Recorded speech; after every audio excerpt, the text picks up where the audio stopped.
Vamos abrir a palavra de Deus no segundo livro dos Reis. Segundo livro dos Reis, capítulo 13. Segundo livro dos Reis, capítulo 13. Vamos ficar um momento em pé. Vamos abrir em segundo livro dos Reis, capítulo 13. E vamos lermos a partir do versículo 14. Segundo livro dos Reis, capítulo 13, a partir do versículo 14. Diz assim a palavra do Senhor. Segundo livro dos Reis, capítulo 13, versículo 14. Estando Eliseu padecendo da enfermidade de que havia de morrer, Jeoás, rei de Israel, desceu a visitá-lo. Chorou sobre ele e disse: meu pai, carro de Israel e seus cavaleiros. Então lhe disse Eliseu: toma um arco e flechas. Ele tomou um arco e flechas. Disse ao rei de Israel: enteça o arco, e ele o fez. Então Eliseu pôs as mãos sobre as mãos do rei e disse: abre a janela para o oriente. Ele a abriu. Disse mais Eliseu: atira. E ele atirou. Prosseguiu: flecha da vitória do Senhor, flecha da vitória contra os sírios, porque ferirás os sírios em Afeca até os consumir. Versículo 19. Então o homem de Deus se indignou muito contra ele e disse: 5 ou 6 vezes as deverias ter ferido, então feririas os sírios até os consumir. Porém agora só 3 vezes ferirás os sírios. Amém. Pode se sentar. Incline um momento a sua cabeça, me acompanhe e vamos fazer uma oração juntos. Senhor, em nome de Jesus, apresento este momento, esta pregação diante de Ti. Eu peço para que o Senhor venha e fale de uma forma muito clara conosco e que as Tuas palavras venham a nos edificar, a trazer luz para as nossas vidas, a iluminar o nosso caminho. Nesta noite, nas Tuas mãos nós estamos. Obrigado, Pai, pela Tua presença e pelas Tuas palavras que são para nós. Em nome de Jesus, amém. A palavra de Deus nos fala nesta noite, e nós estamos vendo o caso de um homem. Este homem tinha uma grande necessidade e ele desceu até o profeta Eliseu porque tinha uma necessidade urgente. E eu creio que todos nós temos sempre necessidades urgentes no nosso dia a dia. Cada um com uma urgência diferente, cada um com uma necessidade diferente. E nós vemos como Deus, Ele também tem uma resposta para as nossas necessidades quando nós temos em conta ao Senhor. O importante de cada vez que nós temos problemas, temos decisões para nós tomarmos, a importância é que a primeira pessoa que nós precisamos termos em conta é o Senhor, porque Ele vai nos dizer como nós temos que agir.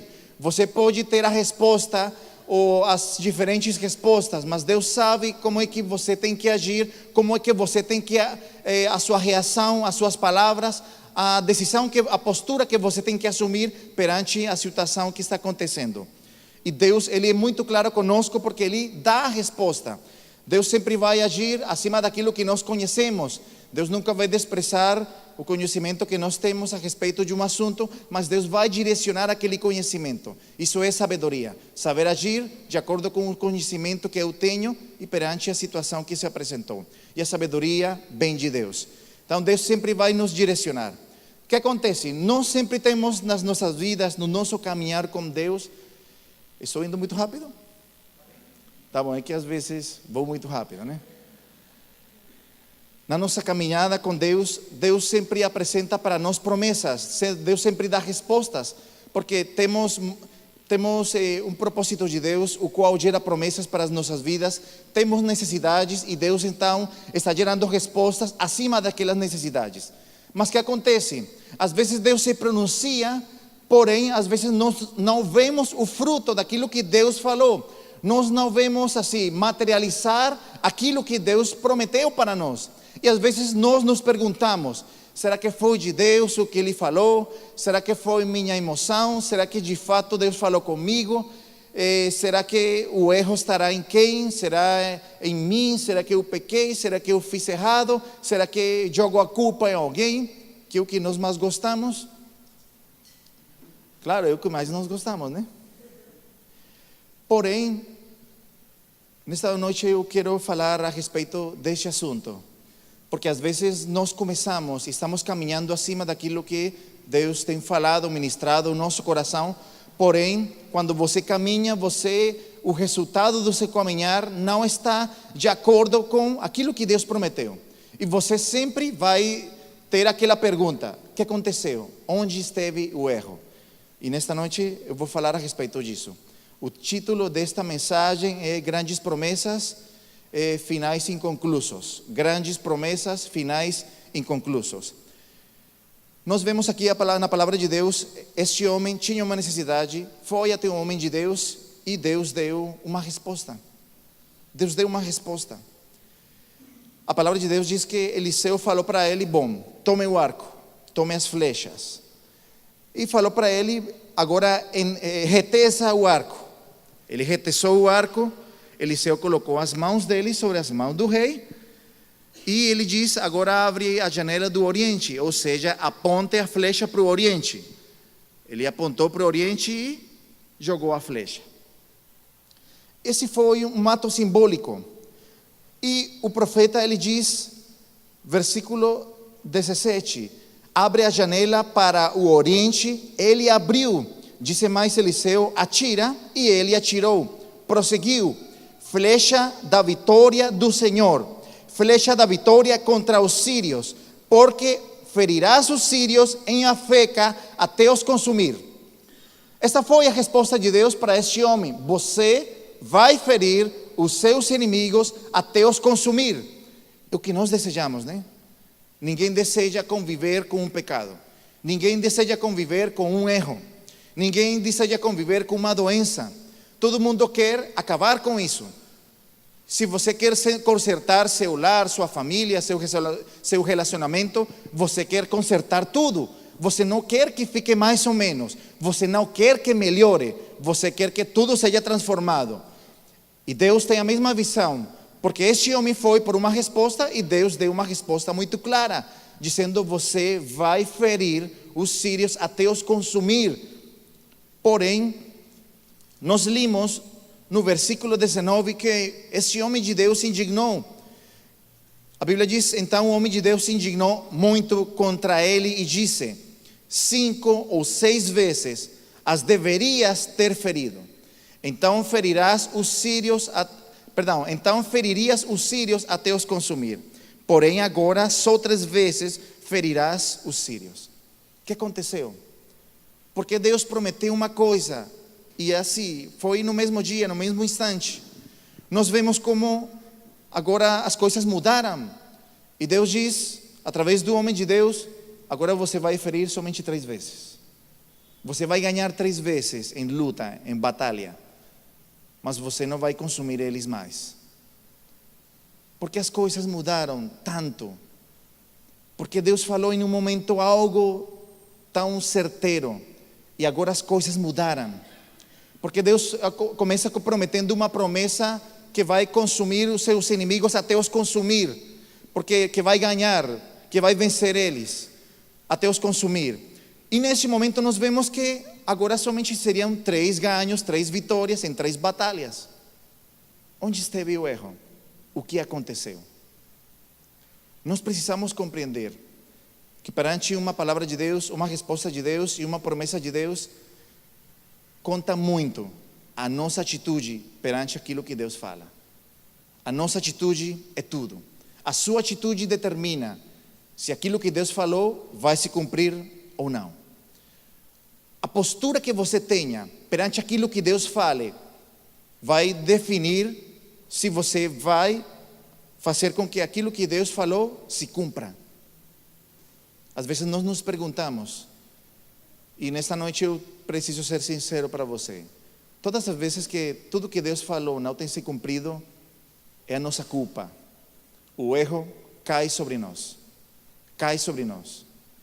Eu falo de promessas que Deus falou, não coisas que você quer crer, para que você faça diferenciação nisso. Todos nós, pela fé, podemos crer algumas coisas, porém é uma coisa diferente do que Deus promete. O que aconteceu? A Bíblia diz que depois que ele atirou, Eliseu somente pediu para ele uma coisa. Era a única coisa que ele tinha que fazer. Ele diz: pegue as flechas na sua mão e bata a terra, fere a terra. A Bíblia diz que ele somente bateu 3 vezes a terra com as flechas. E o homem de Deus se indignou. Por que se indignou? A indignação está falando de raiva, está falando que ele ficou irado. E a indignação veio porque não sei quanto ele desejava aquilo que ele estava pedindo. O quanto ele estava disposto a lutar por aquilo que ele estava desejando e por aquilo que ele estava correndo atrás. Porque quando alguém está desesperado, ele demonstra nos atos, demonstra na sua atitude o quanto ele deseja aquilo. E este homem, com ter batido 3 vezes, demonstrou quanto queria aquilo. Quanto era importante para ele vencer seu inimigo. E Eliseu disse: se você tivesse somente batido 6 vezes, seria o suficiente. Porém, agora a resposta vai ser diferente, porque vai ser de acordo com a sua atitude. 3 vezes você bateu, agora 3 vezes somente você vai vencer. Eu quero ver nesta noite com vocês 2 coisas que nos impedem conquistar as promessas de Deus. 2 coisas que atrapalham as respostas de Deus. 2 coisas que nós precisamos cuidar quando Deus fala conosco. 2 coisas que nós precisamos cuidar quando Deus dá uma promessa para nós. E para isso nós vamos vermos o livro de Números. Vamos para o livro de Números. Números capítulo 14. Números capítulo 14.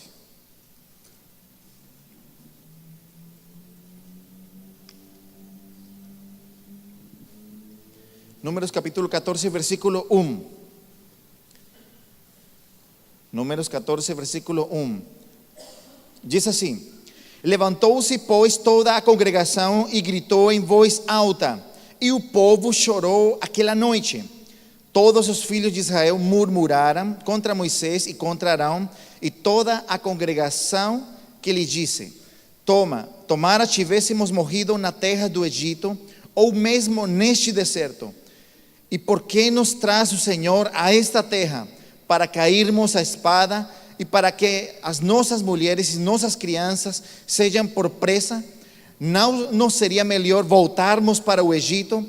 E diziam uns aos outros: levantemos um capitão e voltemos para o Egito. Amém.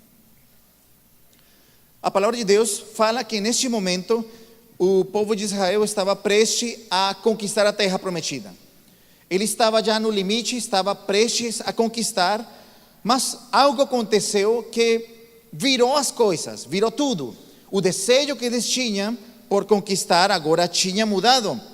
A palavra de Deus, mais ou menos lendo a cronologia da Bíblia, desde que eles saíram do Egito até que chegaram até este ponto, o ponto de conquistar a terra, se passaram mais ou menos de 1 ano e meio a 2 anos. Então eles saíram como um sonho, né? Saíram com um desejo, saíram sob uma promessa de Deus, a promessa de ter uma terra própria, a promessa de morar em um lugar, a promessa de conquistar uma terra que Deus tinha prometido para os seus pais. E eles saíram sobre esta palavra, eles saíram sonhando com aquilo, e mais ou menos eles ficaram com aquele desejo de 1 ano e meio para 2 anos, que foi que aconteceu isto. Mas a pergunta é: o que aconteceu? O que fez que eles mudassem tão radicalmente seu pensamento e a sua atitude? O que fez que em um só dia eles tivessem todo o desejo de conquistar e no outro dia tinham o desejo até de voltar a ser escravos? O que faz que uma pessoa mude de uma forma tão radical, que hoje está disposto a dar tudo e amanhã está disposto a retornar tudo, a retroceder tudo? E essas são as 2 atitudes que impedem que nós conquistemos o que Deus tem prometido, que conquistemos as respostas de Deus para as nossas vidas. A primeira delas é que nós miramos a distância e não a meta. Nós olhamos a distância e não a meta. Números capítulo 13, versículo 1 ao versículo 3. Disse o Senhor a Moisés: envia homens que espiem a terra de Canaã, que eu hei de dar aos filhos de Israel. De cada tribo dos seus pais enviareis um homem, sendo cada qual príncipe entre eles. Enviou-os Moisés desde o deserto de Pará, segundo o mandamento do Senhor. Todos aqueles homens eram cabeças dos filhos de Israel. Versículo 17. Enviou-os, pois, Moisés a espiar a terra de Canaã, e disse-lhes: subiu ao Negueve e penetrai as montanhas. Nós vemos que eles estavam já na frente, prestes a conquistar, e o Senhor falou para Moisés, ele diz: você vai escolher uma pessoa de cada tribo, e cada pessoa vai espiar a terra. Vocês vão espiar especificamente a terra. E a palavra de Deus diz que Moisés escolheu um príncipe por cada tribo, e depois que ele os escolheu, ele deu algumas instruções para ele. Quais foram as instruções de Moisés? Veja a terra, que tal é? E o povo que nela habita, se é forte ou fraco, se poucos ou muitos. E qual é a terra em que habita? Se boa ou má. E que tais são as cidades em que habita? Se em arraiais, se em fortalezas. Também qual é a terra? Se fértil ou estéril, se nela há matas ou não. Tende ânimo e trazei do fruto da terra. Eram aqueles dias, os dias das primícias das uvas. O primeiro erro de Moisés foi que Deus foi claro com ele, dizendo: você tem que espiar a terra, não os moradores, não as moradias dele, não o tamanho das pessoas que estão morando lá. Deus falou: você vai enviar espiões a espiar a terra somente. E nós vemos como em 3 versículos Moisés vai dizendo a terra, se é boa, se é má, se é fértil, se não, se a terra é boa, se é espaciosa ou não. E depois faz questão de dizer, e você vai trazer um informe a respeito dos seus moradores, se eles são fortes ou não, se moram em fortalezas ou em arraiais, se eles são numerosos ou não. O que nós vemos? Nós vemos que Moisés errou quando comissionou aqueles homens, porque uma das coisas que Deus faz questão quando envia, quando manda Moisés a espiar a terra, é que a terra era o fim, era a meta, era o que eles queriam ter. Mas Deus nunca mandou enviar a espiar as dificuldades, o percorrido. Deus nunca mandou a eles a enxergarem aquilo, porém Moisés mandou. E quando eles foram, eles espiaram tudo. E o que acontece então? Que quando uma pessoa começa a enxergar primeiro o custo e depois o benefício, a pessoa vai desanimar. Vai desanimar. Quando a pessoa enxerga a distância, em vez de enxergar a meta, a pessoa vai desanimar. Porque essa não é a ordem das coisas. Nós precisamos primeiramente enxergar a meta e depois a distância. Porque dessa forma você realmente pode enxergar as coisas como Deus enxerga. Porque quando você vê a meta, você diz: o que eu preciso percorrer não é nada em comparação com a meta, em comparação com chegar lá. Não é nada a distância. Mas quando você enxerga as coisas, no contrário, você desanima. Você vai desanimar. Quando você, em vez de olhar para o benefício, olha para o custo, você vai desanimar. Você vai dizer: não compensa. Você vai dizer: não, o que você fez? E as pessoas são assim. São assim. Nesses dias, nós compramos uma bicicleta muito boa. Muito boa. Aí fui a comprar, né? Eu fui com o pastor Gilberto. Aí conseguiu, ele me levou, me deu a carona. Foi muito bom. Aí fomos numa loja. E quando chegamos naquela loja, aí assim, apareceu a oferta do dia, né? Perante os nossos olhos. Aí eu comprei. A bicicleta custou um pouco a mais do que do pressuposto que nós, acima do orçamento que nós tínhamos já feito. O que acontece quando a pessoa faz isso? Por que eu fiz isso? No caso que eu fui que comprei, eu vi mais o benefício do que o custo naquele momento. E o benefício era bem maior, bem maior. Aquela bicicleta ia sair pela metade do preço normal e ainda ia ser bem melhor. O que acontece quando você faz um negócio, quando você toma uma decisão? As pessoas que enxergam o custo, em vez de enxergar o benefício, eles pensam da seguinte forma: mas bicicleta é bicicleta, carro é carro, né? Por que você comprou aquele carro? O importante é algo que tenha 4 rodas e ande, né? Quando as pessoas se expressam dessa forma, não estão enxergando o benefício, estão enxergando o custo. Estão enxergando o custo. E por que as pessoas desanimam? Porque as pessoas não se esforçam um pouco mais? Porque enxergam primeiramente o custo e depois o benefício. Enxergam primeiro a distância e depois a meta. E Deus não é assim. Deus mandou eles a enxergarem a meta. Porém, eles foram enxergar primeiramente o custo e depois a meta. E quando eles voltaram perante o povo, o informe deles, o relatório deles foi tudo um desastre. Tudo um desastre. Porque no relatório deles, eles começaram a ressaltar as coisas negativas, em vez de ressaltar o motivo pelo qual Deus tinha enviado eles lá. E aí eles começaram a desanimar. Você não precisa, ou precisa, melhor dizendo, aprender a enxergar as coisas como Deus enxerga. Você tem que enxergar a meta. Você precisa enxergar primeiro o benefício, para que saiba que o custo, que a distância não se compara com aquilo que você vai receber. As pessoas desanimam porque enxergam as circunstâncias. Hoje está difícil, hoje não vai dar, hoje está complicado.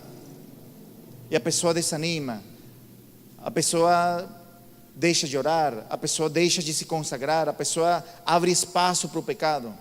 E tudo isso acontece porque enxergamos a distância, porque enxergamos as circunstâncias, enxergamos o caminho, mas não estamos vendo o final, não estamos vendo o que nos aguarda quando nós chegarmos lá. E isso prejudica muito nossas vidas, porque Deus está sempre agindo, Deus está sempre trabalhando, prometendo, Deus sempre está respondendo, porém as nossas atitudes não são as melhores. Porque nós começamos com aquele desejo, aquela empolgação. Hoje nós creemos que temos um chamado e começam as circunstâncias e a pessoa deixa de acreditar. A pessoa diz: eu acho que eu errei. A pessoa diz: bom, já isto passou, foi um desejo momentâneo. Mas por que as pessoas desistem? Porque não estão enxergando na direção correta, não estão vendo na direção correta. E nós precisamos enxergar na direção correta. Primeiro a meta, depois a distância. Não é primeiro a distância e depois a meta. E nesta noite, o que você enxerga na sua vida? O que você está enxergando no seu caminhar, nas suas decisões, nas suas escolhas? Para onde você está indo? Você depende do que está acontecendo? Ou você depende da meta para onde você está indo? Qual é a sua atitude? Quão volátil você muda de ideia a respeito ou de acordo com as circunstâncias? Em que forma você permanece naquilo que você decide? Nós precisamos decidir bem. E nós precisamos compreender o que Deus quer que eu enxergue. Deus queria que eles enxergassem somente a terra, porque no restante Deus ia estar com eles para lutar, para ganhar. Deus ia dar a estratégia, Deus ia dar a força, Deus ia dar tudo. E a terra era o que eles precisavam enxergar. Eles trouxeram um cacho de uvas, a Bíblia diz, registra, e aquele cacho era tão grande que eles tiveram que colocar numa vara e 2 pessoas tiveram que trazer. Eles apresentaram o fruto, eles disseram praticamente: a terra realmente é boa, porém não cremos que seja para nós. Eu creio que é boa, mas não creio que seja para mim.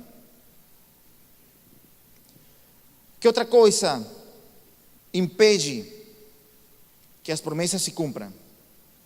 A segunda coisa é a falta de fé. é a falta de fé. Capítulo 13, versículo 27 em diante. Diz assim: relataram a Moisés e disseram: fomos à terra que nos enviaste, e verdadeiramente mana, leite e mel. Este é o fruto dela. O povo, porém, que habita nesta terra é poderoso, e as cidades muito grandes e fortificadas. Também vimos ali os filhos de Anak. Os amalecitas habitam na terra do Neguev, os heteus, os jebuseus e os amorreus habitam na montanha. Os cananeus habitam ao pé do mar e pela ribeira do Jordão.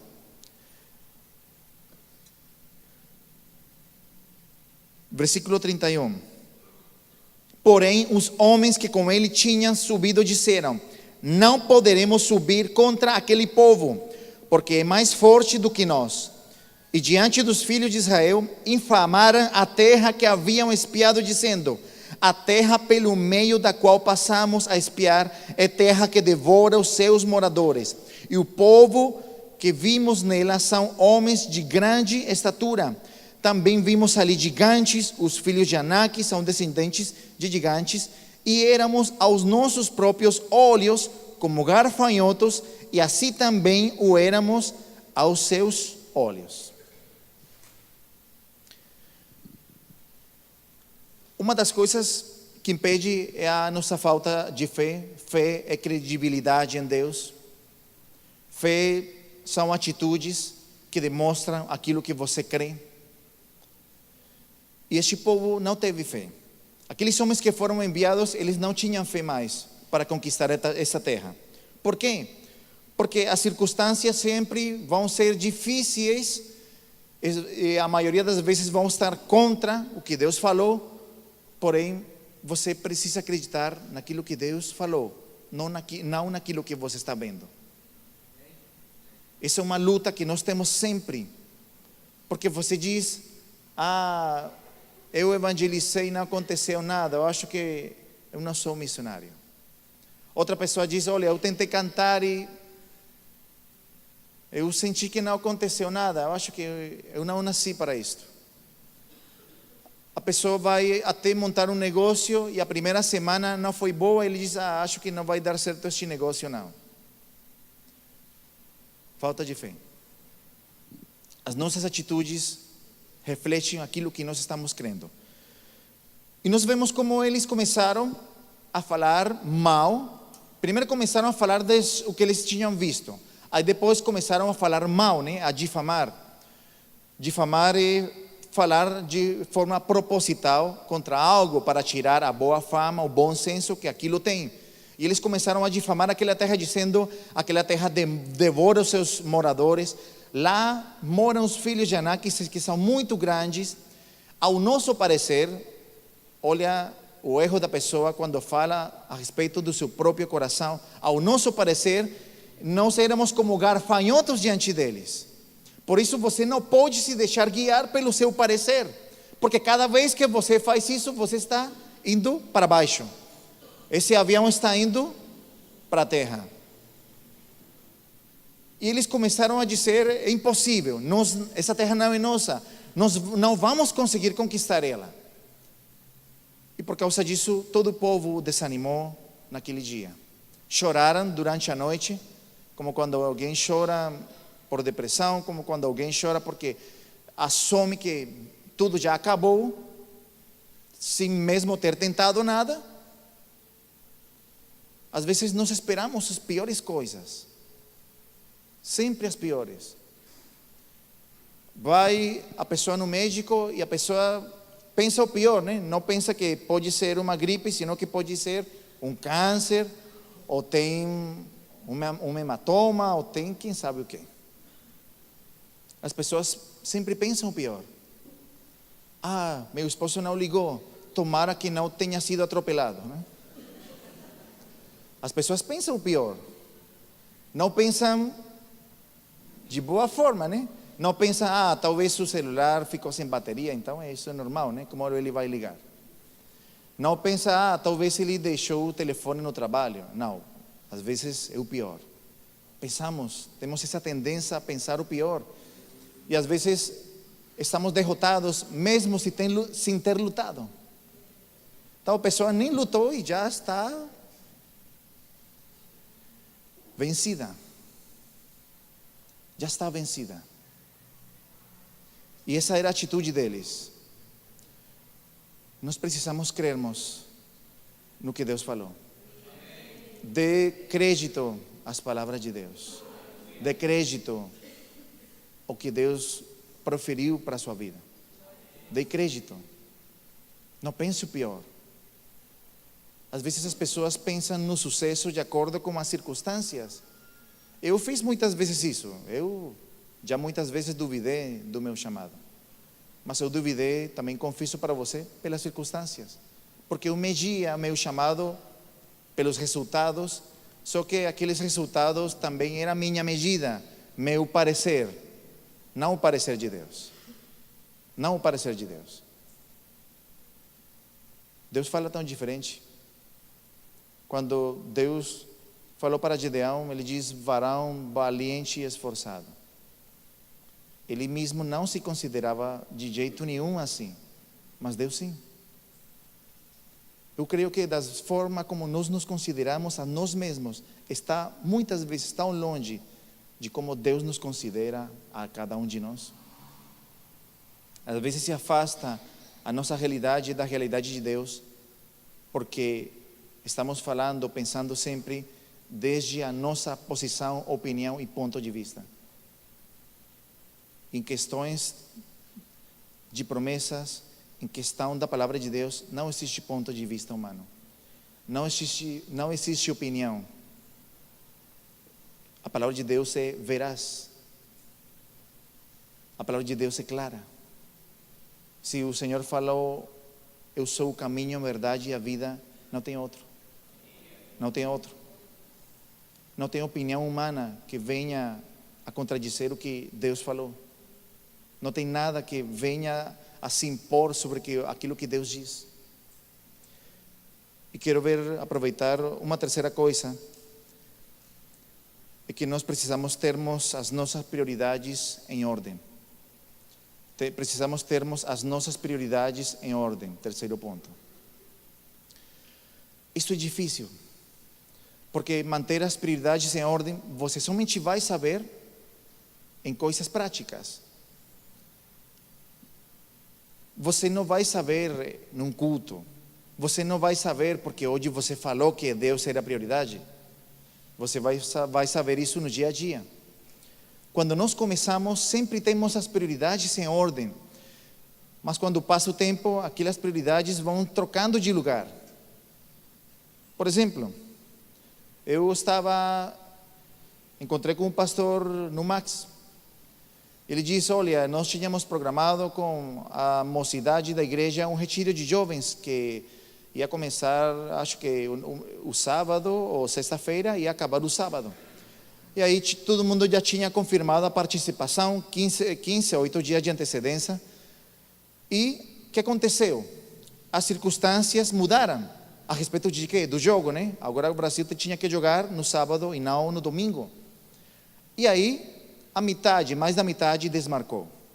O que acontece? Em coisas práticas você vê as prioridades das pessoas. Em coisas práticas você vê quando uma pessoa diz que se primeiro é isto, é aquilo. Em coisas práticas você vê se a pessoa realmente tem as prioridades ordenadas ou não. Aí você vê facilmente. Eu quero que você me compreenda, né? O que estou falando, para que você não pense que estou indo em contra de uma seleção. Quando uma pessoa decide, quando uma pessoa determina algo, as circunstâncias podem mudar, mas a sua determinação tem que permanecer. Se você falou eu vou, se mudaram as circunstâncias, porque a pessoa decide acima das coisas que a pessoa projeta, né? E pensa, eu vou ter tal dia de folga, naquele dia eu vou fazer. E as coisas mudam. Mas você precisa assumir a sua escolha, a sua responsabilidade ao decidir. E esse é um exemplo simples de como as prioridades de uma pessoa você vê em coisas práticas. Vamos abrir no livro de Ageu, Ageu capítulo 1. Livro de Ageu capítulo 1.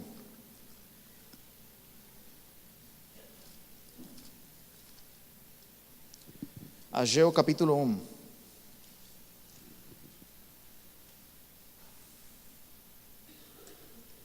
Versículo 2 ao versículo 4. Diz assim: Assim fala o Senhor dos exércitos: Este povo diz: Não veio ainda o tempo em que a casa do Senhor deve ser edificada. Veio, pois, a palavra do Senhor por intermédio do profeta Ageu, dizendo: Acaso é tempo de habitardes vós em casas apaneladas, enquanto esta casa permanece em ruínas? Eu quero que você compreenda que prioridade não significa que algo é único. Prioridade significa que você faz as coisas de acordo com a ordem das suas prioridades na sua vida. Então, aquilo que é prioritário, assim, mata o que está em segundo lugar. Este povo, a palavra de Deus diz, a história diz que eles tinham saído, eles foram deixados livres do cativeiro da Babilônia. Eles foram deixados livres para que eles retornassem à sua terra com um objetivo claro: restabelecer, reconstruir o templo novamente. Eles saíram com aquele objetivo, essa era a prioridade pela qual eles tinham saído. E o rei escreveu dizendo que esse era o objetivo, que tudo aquilo que eles precisassem para construir a reconstrução do templo, o reino ia fornecer. Mas aconteceu que houveram dificuldades, pessoas falando, pessoas que mandaram cartas para o rei. Aí veio todo aquele embaraço e eles desistiram.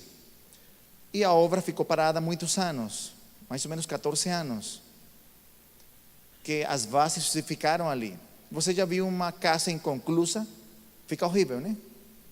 Uma casa que somente levantaram as paredes, os cimentos, e depois ficam aqueles ferros, né, para as colunas por fora, começam a ferrugem, as paredes começam a ficar pretas, começa a crescer um mato, e isso não é algo bom, né? Você não gostaria nem de enxergar ali, nem de tirar uma foto perto de um lugar assim. Só se fosse um filme de terror, aí você gostaria. Mas o que acontece? 14 anos se passaram e Deus começou a falar, dizendo: Você já esqueceu para que você veio aqui? Você já esqueceu a razão pela qual você saiu do cativeiro? E Deus começa a dizer: Você não deparou que você começou a trocar as prioridades, porque agora a prioridade não era mais a casa de Deus, senão a sua própria casa. E eles estavam morando em lugares bons, bem montados, bem preparados, casas bem apaneladas. E o Senhor começou a dizer: Mas por que a minha casa está vazia? Porque ela não foi construída, e as suas já. Porque a cada dia que passa, o que vocês tentaram fazer vai ficando pior, e o que vocês fazem para vocês fica melhor. É questão de prioridades. Prioridade significa que eu vou me dedicar a uma coisa primeiro e depois a outra. Não significa que uma coisa vai anular a outra. Significa que eu me dedico primeiro, consigo isto, aí depois vem, segundo lugar, vou fazer o que tenho que fazer. Quando as pessoas trocam as prioridades, as promessas também começam, as respostas começam a mudar também. O que nós precisamos compreendermos e sabermos é que quando Deus fala e Deus responde, Ele sempre responde com o melhor. Deus não promete uma vitória mais ou menos. Deus só promete acabar com tudo. Mas as nossas atitudes vão determinar se aquilo que Deus falou de fato vai se cumprir ou vão mudar. As três coisas que nos impedem, nós vimos em primeiro lugar, olharmos para o custo, em vez de olharmos para o benefício, olharmos para a distância, em vez de olharmos para a meta. A segunda coisa que nós vimos é a falta de fé, e a terceira, não ter as prioridades em ordem. Em qual você tem caído? Em qual eu tenho caído? Se eu falasse do meu caso, eu acho que tenho caído bastante na primeira. Olhar a distância em vez de olhar a meta. Às vezes esquecemos. Às vezes Deus fala, eu vou te tratar porque eu vou fazer de você um extraordinário homem de Deus. E depois a pessoa esquece o extraordinário homem de Deus e diz, mas Deus que está fazendo comigo? Porque Deus faz isto comigo? Porque Deus me trata desta forma? Eu não compreendo. Onde está Deus? Onde está seu amor? Porque acontece isto somente comigo? Mas esquecemos que tem uma meta, tem algo grande por trás disso, tem um galardão por trás disso. E às vezes nós esquecemos. E você não precisa esquecer. Você precisa hoje reavaliar a sua vida e fitar seus olhos na direção correta. Nós precisamos acreditarmos nas palavras de Deus. Circunstâncias sempre vão estar contra. Nunca pense em circunstâncias a favor seu. Jamais. E a terceira coisa, se pergunte: as suas prioridades na sua vida estão no ordem correta? Quando você decide de acordo com a prioridade máxima da sua vida? Ou as coisas simples estão ocupando o primeiro lugar?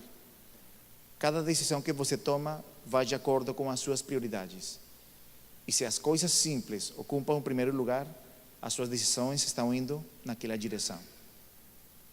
As minhas decisões estão alinhadas com as minhas prioridades. Quais são as nossas prioridades? Estão no ordem correto?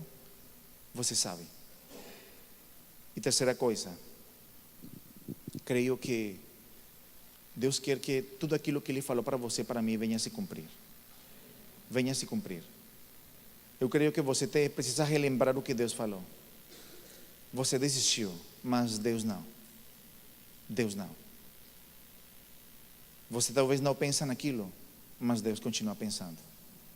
A respeito de chamado, Deus continua pensando no seu chamado, no seu propósito para a sua vida. Deus somente vai desistir no dia que você morrer, ou no dia que Ele vier por nós. Mas até aquele dia, Deus sempre vai brigar ao nosso favor, mesmo que às vezes nós não compreendamos que Ele está fazendo isso por amor de nós. Às vezes Deus fecha coisas, fecha portas, tira o emprego, permite uma briga, permite que você seja pressionado no seu trabalho, em casa, mas Deus está fazendo com que você reaja. Não é o diabo, é o amor de Deus para você e para mim.